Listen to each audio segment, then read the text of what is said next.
नमस्कार, ये आकाशवाणी चंडीगढ़ है। अब आप सुकीर्ति से प्रादेशिक समाचार सुनिए। पहले इस बुलेटिन के मुख्य समाचार। अंतर्राष्ट्रीय गीता जयंती महोत्सव का आयोजन 15 नवंबर से किया जाएगा। मध्य प्रदेश भागीदार राज्य होगा।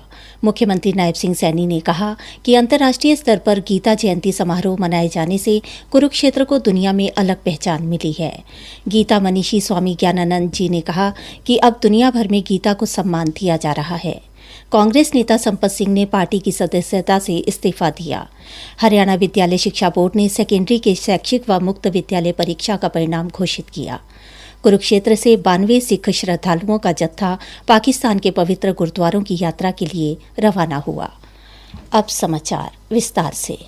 अंतर्राष्ट्रीय गीता जयंती महोत्सव का आयोजन कुरुक्षेत्र विकास बोर्ड द्वारा विदेश मंत्रालय की सहभागिता से 15 नवंबर से किया जाएगा। मुख्यमंत्री नायब सिंह सैनी ने आज चंडीगढ़ में एक पत्रकार वार्ता में यह जानकारी दी।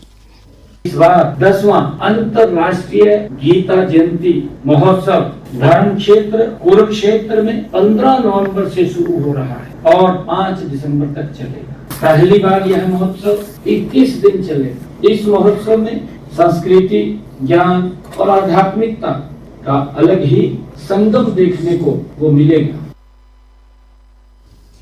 उन्होंने कहा कि गीता जयंती महोत्सव में मध्य प्रदेश भागीदार राज्य होगा।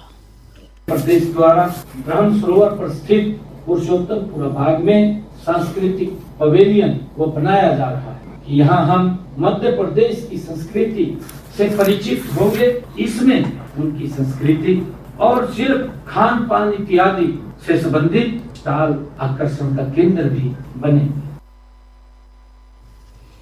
उन्होंने बताया कि मुख्य कार्यक्रम 24 नवंबर को ब्रह्म सरोवर पर गीता यज्ञ और गीता पूजन के साथ शुरू होंगे। 24 नवंबर को कुरुक्षेत्र विश्वविद्यालय में अंतर्राष्ट्रीय गीता संगोष्ठी का आयोजन होगा, जिसमें करीब 15 देशों से 25 विद्वान भाग लेंगे। मुख्यमंत्री ने बताया कि 1 दिसंबर से गीता शोभा यात्राओं की शुरुआत होगी। 1 दिसंबर को ही कुरुक्षेत्र के केशव पार्क में 18,000 विद्यार्थी गीता वैश्विक पाठ भी करेंगे।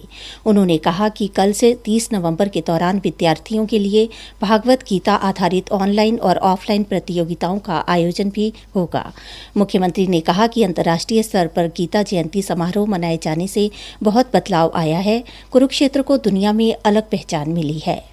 माननीय प्रधानमंत्री आदरणीय नरेंद्र मोदी जी ने वर्ष 2014 में कुरुक्षेत्र आगमन के दौरान कहा था कि कुरुक्षेत्र को गीता स्थली के रूप में पहचान दिलाने के लिए हर संभव सरकार द्वारा प्रयास किए जाएंगे। उनसे प्रेरणा प्राप्त कर हमने गीता महोत्सव को कुरुक्षेत्र में अंतर्राष्ट्रीय स्तर पर मनाने की शुरुआत की। वर्ष 2016 में ये शुरुआत हुई थी। तब से लेकर अब तक विगत 9 वर्षों में इस महोत्सव को अपार सफलता और लोकप्रियता पूरी दुनिया में मिली है।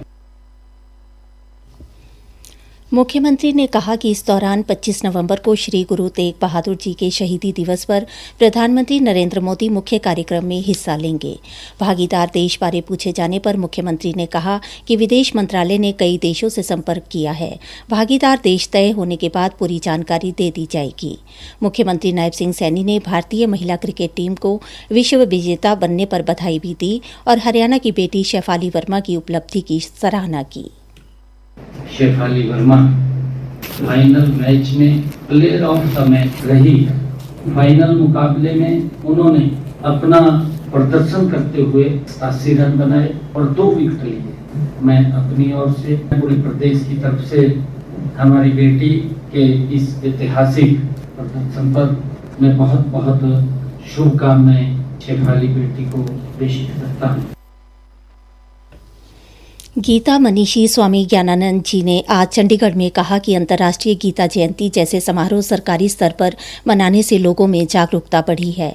मुख्यमंत्री के साथ चंडीगढ़ में मीडिया को संबोधित करते हुए उन्होंने कहा कि कुरुक्षेत्र ऐसा तीर्थ है जिसका 4 युगों में महत्व रहा है, लेकिन कुरुक्षेत्र तीर्थ की और पहले ध्यान नहीं दिया गया। उन्होंने कहा, ये व्यवहारिक सत्य है कि कुरुक्षेत्र के स्वरूप में अद्भुत परिवर्तन आए हैं। कुरुक्षेत्र को पूरे विश्व में अब एक अलग से पहचान मिली। सूर्य ग्रहण हो गया तो कुरुक्षेत्र का नाम आता था, या कोई बहुत विशेष कोई दिन, कोई सोमवती अमावस्या आ गई तो कुछ लोग गांवों के आ जाते थे स्नान के लिए। वहीं तक सिमटा हुआ था कुरुक्षेत्र। उन्होंने कहा कि अब कुरुक्षेत्र को दुनिया में अलग पहचान मिली है। गीता जयंती समारोह के चलते अब हर साल देश विदेश से 40 लाख पर्यटक आते हैं। पहले लोग धार्मिक पर्यटन के नाम पर वृंदावन, मथुरा जाते थे, अब कुरुक्षेत्र भी आने लगे हैं। दुनिया में अब भागवत गीता को सम्मान से अपनाया जा रहा है। आज दुनिया के 50 देशों में भागवत गीता पहुंची है। बाली ने तो कुरुक्षेत्र और अपने देश में गीता केंद्र बनाने का प्रस्ताव दिया है। उन्होंने कहा कि नालंदा में बोलते हुए पूर्व राष्ट्रपति APJ अब्दुल कलाम ने कहा था, दुनिया में शांति फैलाने का काम गीता के जरिए ही हो सकता है। प्रादेशिक समाचार आकाशवाणी चंडीगढ़ से प्रसारित किए जा रहे हैं। हमारे बुलेटिनों और ताज़ा समाचारों के लिए आप हमारी वेबसाइट newsonair.gov.in पर लॉगिन कर सकते हैं। ये समाचार हमारे YouTube चैनल और X handle Akashvani news Chandigarh पर भी उपलब्ध हैं। कांग्रेस नेता संपत सिंह ने पार्टी की सदस्यता से इस्तीफा दे दिया है। हरियाणा विधानसभा के 6 बार निर्वाचित सदस्य, 2 कार्यकाल तक कैबिनेट मंत्री और 1 कार्यकाल तक नेता प्रतिपक्ष रहे संपत सिंह 2009 में इंडियन नेशनल लोकदल को छोड़कर कांग्रेस में शामिल हुए थे। कांग्रेस के राष्ट्रीय अध्यक्ष मल्लिकार्जुन खड़गे को लिखे पत्र में उन्होंने पार्टी छोड़ने का कारण अनेकों नेताओं की अनदेखी के कारण कांग्रेस का कमजोर होना, उन्हें गुटबाजी के कारण विधानसभा चुनाव में टिकट न दिए जाना और संगठन का कमजोर होना बताया है। यह पूछे जाने पर कि वो अब किस पार्टी में जा रहे हैं, श्री संपत सिंह ने कहा, देखिए, मैं आज ये नहीं कह सकता किस में शामिल, मैं विचार करूंगा। बाकी मैं तो यही कहना चाहूंगी, कांग्रेस पार्टी एक नेशनल पार्टी और नेशनल पार्टी से हटते आज ये हालात हो गए कि एक परिवार की पार्टी रह गई है। इस वजह से जो है ना, आज कांग्रेस पार्टी से सभी लोग हताश है, निराश है, सबको इग्नोर कर दिया गया। तो काफी लोग तो बीजेपी में चले गए। ऐसे हालात के अंदर जो है ना, एक परिवार को सारी चीज सौंप दिया आपने, तो कांग्रेस पार्टी कहाँ रह गई। हरियाणा विद्यालय शिक्षा बोर्ड ने इस वर्ष सितंबर-अक्टूबर में ली गई सेकेंडरी की शैक्षिक व मुक्त विद्यालय परीक्षा का परिणाम आज घोषित कर दिया है। परिणाम बोर्ड की वेबसाइट पर उपलब्ध है।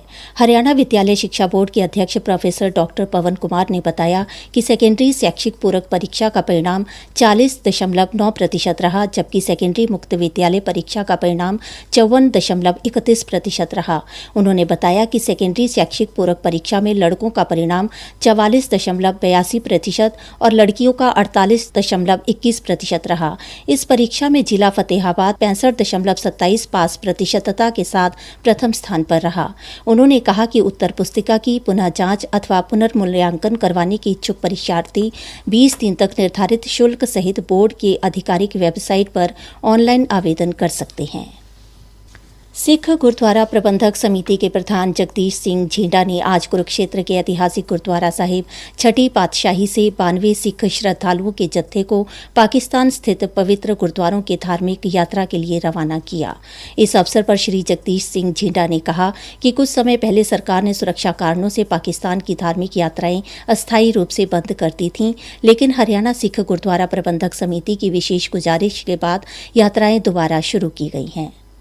ਭਾਰਤ ਸਰਕਾਰ ਨੇ ਸਾਡੀ ਬੇਨਤੀ ਨੂੰ ਪ੍ਰਵਾਨ ਕਰਦੇ ਹੋਇਆ ਜੋ ਹਰਿਆਣਾ ਸਿੱਖ ਗੁਰਦੁਆਰਾ ਪ੍ਰਬੰਧਕ ਕਮੇਟੀ ਦੀ ਪ੍ਰਧਾਨਗੀ ਹੇਠ ਸਾਡੇ 200 ਯਾਤਰੀ ਜਾਣੇ ਸਨ, ਪਰ ਇਨਕੁਆਇਰੀ ਪੂਰੀ ਨਾ ਹੋਣ ਕਰਕੇ ਟਾਈਮ ਘੱਟ ਮਿਲਣ ਕਰਕੇ 92 ਨੂੰ ਪਰਮਿਸ਼ਨ ਮਿਲੀ ਹੈ ਕਿ ਜੋ 92 ਯਾਤਰੀ ਜਾ ਰਹੇ ਨੇ ਉਹਨਾਂ ਦੀ ਯਾਤਰਾ ਦੀ ਸ਼ੁਭ ਕਾਮਨਾ ਵਾਸਤੇ ਅਰਦਾਸ ਕਰਦੇ ਹਾਂ। श्री झींडा ने श्रद्धालुओं से अपील की कि वे यात्रा के दौरान देश की एकता और सम्मान को सर्वोपरि रखें और किसी भी प्रकार की अनैतिक गतिविधि से दूर रहें। महर्षि दयानंद विश्वविद्यालय की महिला सफाई कर्मचारियों के अंतःवस्त्र जांच मामले में सफाई कर्मचारियों ने दोषी सहायक रजिस्ट्रार एवं अन्य निरीक्षण स्टाफ को गिरफ्तार करने एवं उनके खिलाफ सख्त कार्रवाई करने की मांग की है। मुख्य समाचार एक बार फिर। अंतर्राष्ट्रीय गीता जयंती महोत्सव का आयोजन 15 नवंबर से किया जाएगा। मध्य प्रदेश भागीदार राज्य होगा। मुख्यमंत्री नायब सिंह सैनी ने कहा कि अंतर्राष्ट्रीय स्तर पर गीता जयंती समारोह मनाए जाने से कुरुक्षेत्र को दुनिया में अलग पहचान मिली है। गीता मनीषी स्वामी ज्ञानानंद जी ने कहा कि दुनिया भर में गीता को सम्मान दिया जा रहा है। कांग्रेस नेता संपत सिंह ने पार्टी की सदस्यता से